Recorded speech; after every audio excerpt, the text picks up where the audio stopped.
Bom, e nós prosseguimos com liberdade de opinião, saímos do Rio de Janeiro e vamos agora a Brasília para conversar com o jornalista Alexandre Garcia. Olá, Alexandre. Que dia, hein? Que dia, o verão começou quente para os cariocas, né? Nem fale. Bom, Marcelo Crivella foi preso hoje de manhã. O prefeito do Rio de Janeiro é acusado de fazer parte do chamado QG da propina. Segundo as investigações que correm desde o final do ano passado, a partir de uma delação premiada de um doleiro, o empresário Rafael Alves, que é irmão do ex-presidente da Riotur, a empresa pública de turismo do Rio de Janeiro, recebia dinheiro, propina de empresários para intermediar o fechamento de contratos com a Riotur e com outras empresas públicas de várias áreas da administração do Rio de Janeiro, ou então para viabilizar o pagamento de dívidas do município do Rio de Janeiro com empresários com quem o município já tinha contrato firmado. Nós estamos vendo aí imagens do prefeito do Rio de Janeiro, Marcelo Crivella, chegando por volta de 6h30, 6h40 da manhã, à cidade da polícia, na Zona Norte. Ele continua aí na cidade da polícia já há quase 3 horas. Além dele, são alvos da operação o empresário Rafael Alves, que seria o gestor desse QG da propina, Mauro Macedo, que foi tesoureiro de campanha de Marcelo Crivella, um ex-vereador chamado Fernando Moraes e o ex-suplente de Marcelo Crivella, que assumiu o Senado quando Marcelo Crivella saiu para administrar o Rio de Janeiro, Eduardo Lopes.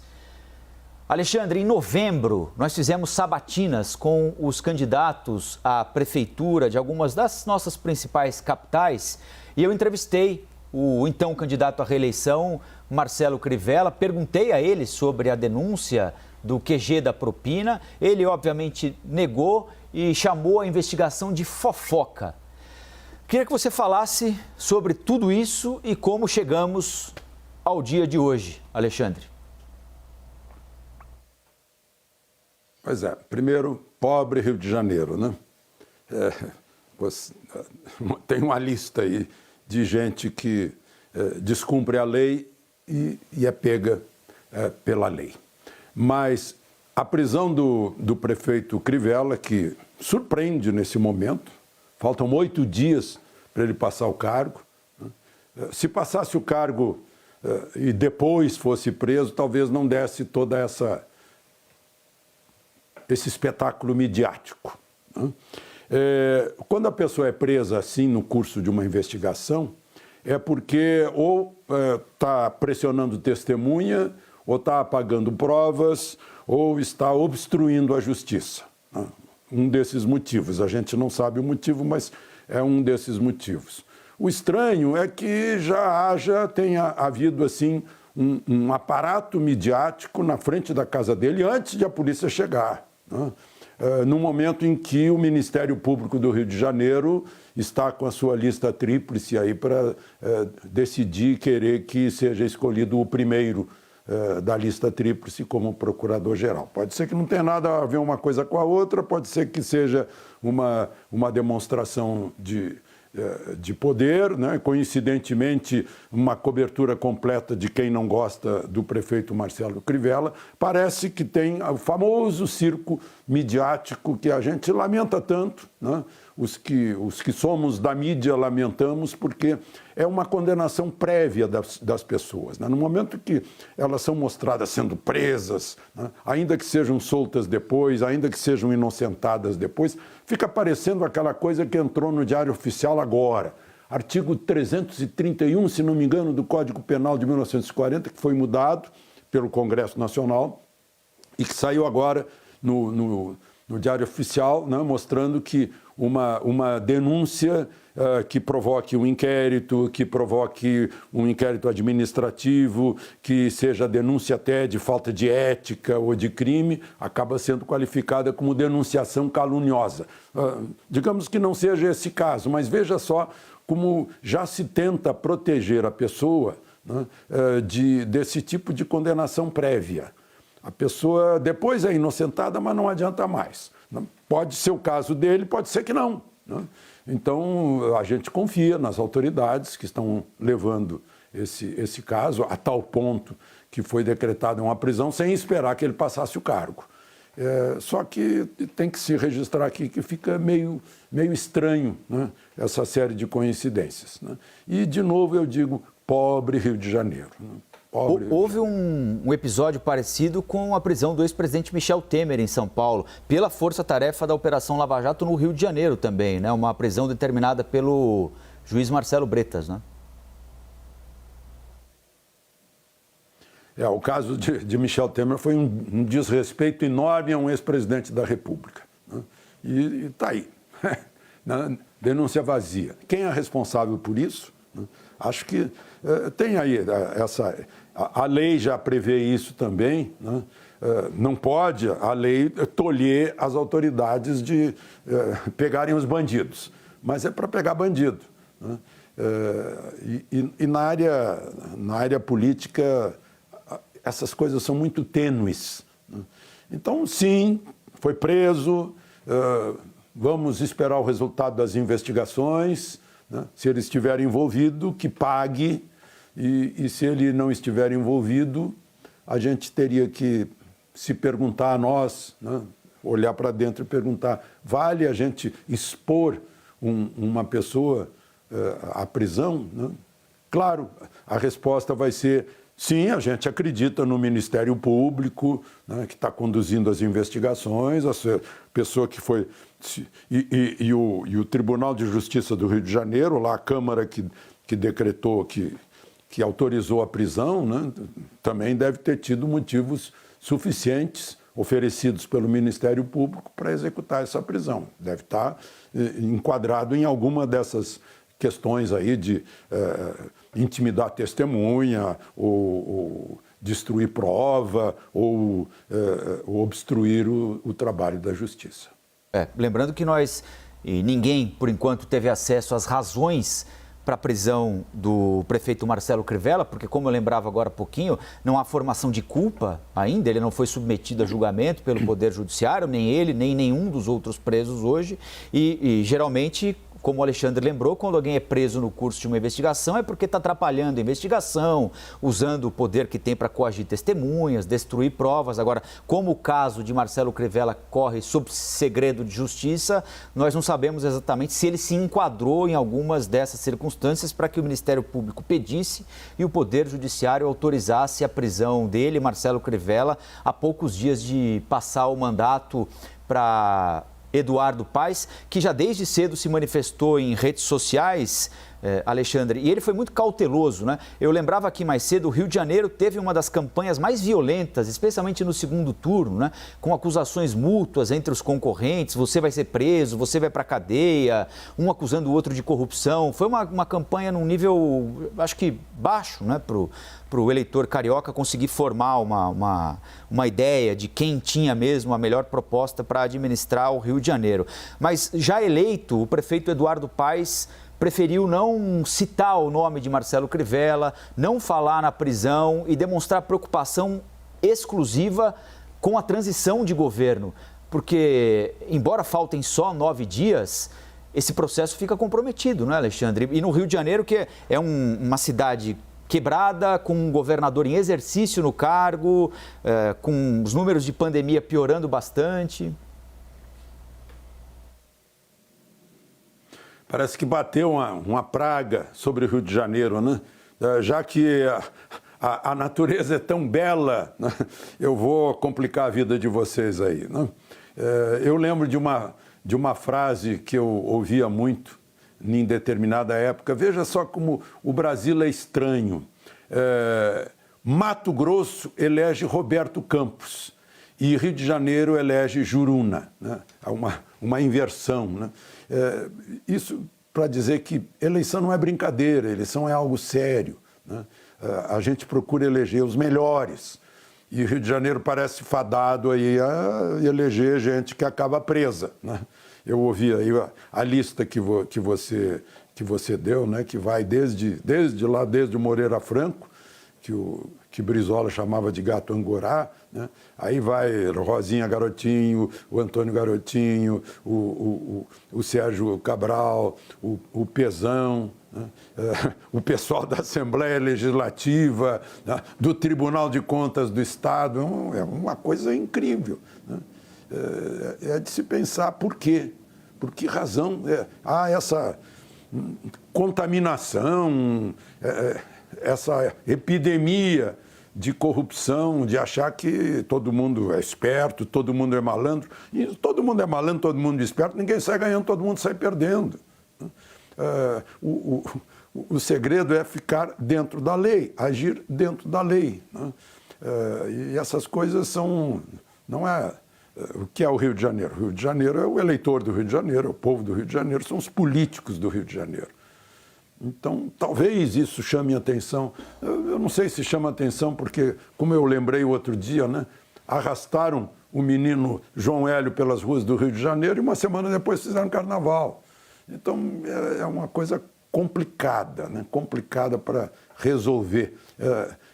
Acho que o Roberto Campos que dizia uma frase que eu vou parafrasear, né? Eu acho que corrupção não é uma coisa que se faça da noite para o dia, né? Leva décadas, leva séculos. E eu lembro, a propósito do que eu ouvi o Sidney falando há pouco, sobre quando começou, eu lembro que quando Juscelino veio para cá, há 60 anos, ele disse: vou me livrar da gaiola de ouro. A gaiola de ouro era a Câmara de Vereadores do Rio de Janeiro, que já estava cheia de problemas de corrupção. Juscelino dizia que ia se livrar disso. Então, é algo cultural, que as pessoas se acham acima da lei, acham que pode fazer, o outro faz, eu também posso fazer. Então, aí vira isso que dá, uma lista de pessoas presas ocupando cargos públicos. Pois é, a gente estava falando aqui de Moreira Franco, Rosinha Mateus, Antônio Garotinho, Sérgio Cabral, Luiz Fernando Pezão, que foi preso também no finalzinho do mandato, ali no começo do mês de dezembro, último mês de mandato como governador. O Tribunal de Contas só sobrou uma conselheira. Na Assembleia Legislativa, na Operação Furna da Onça, foram 10 deputados, 2 ex-presidentes da Alerj presos, o Jorge Pisciani e o Paulo Melo, né? O governador Wilson Witzel, que conseguiu galvanizar muito da esperança do Fluminense de ultrapassar esse momento difícil, não é? Teve um destino terrível também, está afastado do cargo. Então, o governador do Rio agora é interino, o prefeito, mesmo que no fim de mandato e derrotado na tentativa de reeleição, está afastado. O que é que justifica tanta coisa no Rio de Janeiro, hein, Alexandre? Ou o Rio de Janeiro é um retrato do país e a gente está mais de olho no Rio de Janeiro pelo fato de o Rio, seu símbolo, representar o nosso país e não olhar com tanta atenção para Cuiabá, para São Paulo, para Porto Alegre, para Salvador, para o Recife, enfim? Pois é, preciso saber que depois da Serra do Mar tem um país, né? Mas eu acho que o país é que corre o risco de refletir Rio de Janeiro. Eu tenho dito isso aqui em Brasília. Quando criaram a Câmara Legislativa aqui de Brasília, eu disse: gente, o Juscelino dizia que queria se livrar da gaiola de ouro, né? E não deu outra. A Câmara Legislativa aqui, toda hora aparece em casos de corrupção, né? E eu sempre lembrei, não podemos importar coisas que são ruins para o Rio de Janeiro, né? Mas a gente importa tudo. Até eu vi, em primeiro lugar, aquele menino jogando bolinha para cima no sinal, no semáforo, e anos depois nas outras cidades brasileiras, né? É copiado. Eu estou falando da cópia de algo bem inocente e, aliás, um modo de vida, né, de sobrevivência. Mas o Rio de Janeiro continua sendo uma caixa de ressonância, uma vitrina para o Brasil. E parece que há uma cultura de isso não faz mal, eu sou esperto porque eu passo por cima da lei, né? Eu consegui um sistema que bota reflexo na placa e aí o radar não me pega, né? Eu tenho um esquema no Detran para retirar minha multa, essas coisas, né? por que tem jogar o papel no chão? Né? Eu ensino meu neto a passar fora da faixa, isso eu vejo toda hora. Né? Então, são coisas básicas que acabam, digamos, afrouxando outros laços mais sérios, né? Que vão se refletir no dinheiro público. Dinheiro do público, aliás, não é dinheiro público, não. É dinheiro do público pagante de impostos. Então, esse é algo que o Rio de Janeiro nos mostra, mas tem um lado bom disso. Tem um lado bom, que está reagindo, que reage, né? Que as pessoas ficam indignadas. Só não podem esquecer da indignação na hora do voto, na hora da escolha. Tem que pensar, não basta pensar 2 vezes, tem que pensar 100 vezes, 1000 vezes antes de votar. Né? E deixar de lado essa questão de não faz mal passar por cima da lei. Faz mal, sim, porque a lei serve para dar segurança para todos nós. Né? A lei serve para garantir os nossos direitos. Se nós enfraquecermos a lei, ela não terá força para garantir os nossos direitos, os nossos impostos no serviço público, né? Os nossos direitos na rua, a nossa segurança, os nossos direitos sobre as coisas que a gente compra, que é proprietário. É uma questão de civilidade, né? Mas o Rio de Janeiro está mostrando, sim, essa indignação, né? Essa lista de presos. Imagina o Tribunal de Contas, olha que ironia, só escapou uma. O Tribunal de Contas que serve para fiscalizar as contas públicas. Né? Isso aconteceu na Bahia também, né? Aquela Operação Faroeste lá da Bahia. Aconteceu já no Tribunal de Contas da União. Né? É uma total ironia. Lá na Assembleia Legislativa, o que dá de rachadinha, né? Aliás, em quase todas, e câmaras de vereadores. Né? Isso é uma coisa generalizada. É um exemplo de que todos fazem, eu faço também. Né? A tal rachadinha. Né? Então, e aí, esgarça a estrutura jurídica do país, o respeito às leis, e a gente não tem mais segurança e uma péssima qualidade de vida. Não tendo segurança, não tendo confiança nas leis, não tendo confiança nas instituições, fica uma péssima qualidade de vida. Né? Aí a pessoa fica sonhando com o país ideal. O país ideal é aquele que nós fazemos, é aquele que nós queremos. Né? E depende de nós. Eu volto a dizer que o Brasil não é uma Constituição, não é um mapa. O Brasil somos nós, brasileiros, 210 milhões ou 215 milhões de pessoas. Somos nós que fazemos e, portanto, são os cariocas, são os fluminenses que fazem o município do Rio de Janeiro, o estado do Rio de Janeiro. É a vontade deles. Todo o poder emana do povo. Agora, se tem uma forma de a gente enxergar o copo meio cheio em tudo isso que tem acontecido no Rio de Janeiro nos últimos anos, é observar que lá, ao menos, as coisas têm tido consequência, não é, Alexandre? Eu até citava outros exemplos aqui mais cedo com o Sidney. Em outros estados, as coisas se perdem e as pessoas sequer têm o direito de saber se a denúncia tinha fundamento ou não, até para inocentar um determinado gestor acusado de qualquer coisa. São Paulo é muito assim, né? As coisas vão se perdendo com o tempo e a gente depois não sabe se era verdade, mentira e virou fumaça, não sabe o que aconteceu. No Rio, ao menos, há consequência, né? Agora é transformar essa consequência em energia para transformar, né? Pois é, às vezes, né, você citou São Paulo, às vezes é uma sucessão tão grande de fatos ruins que a gente vai esquecendo os anteriores. Né? E qual é o novo escândalo? Aí o novo escândalo deixa esquecer o escândalo anterior e fica impune lá atrás. Né? A impunidade é a mãe dos crimes. Né? E aqui no Brasil a gente sabe que as leis são lenientes. Agora, a época de Natal, então, a época de soltura de gente, né? Estava pagando pena, mas agora já não vai pagar. Né? Então, muitas vezes a pessoa tem um caráter meio fraco e é preciso o medo da lei para cumpri-la. Né? Só o medo da lei faz com que ela seja punida. Né? Eu lembro do meu filho, certa vez, meu filho com 5, 6 anos, quando estávamos esperando o sinal abrir, passou um sujeito com o sinal fechado.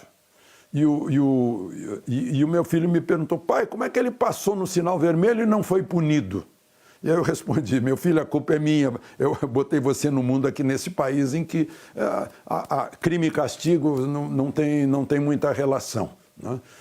Então é isso também, a questão da impunidade. E o Rio de Janeiro está funcionando nisso, a gente vê, né? A gente percebe que os políticos são punidos, realmente são punidos, né?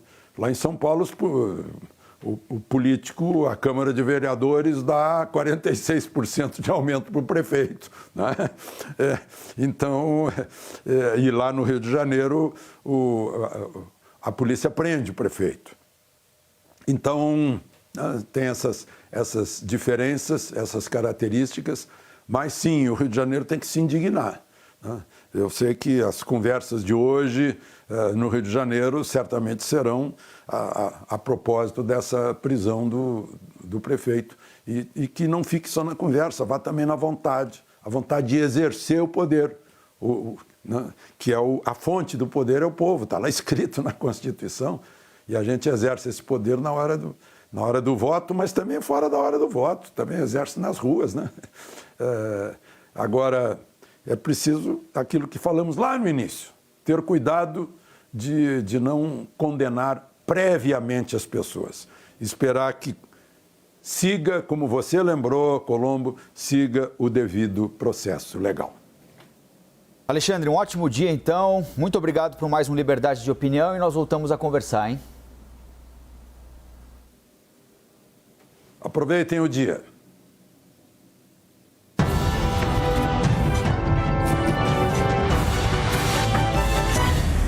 As opiniões emitidas pelos comentaristas do quadro não refletem necessariamente a posição da CNN.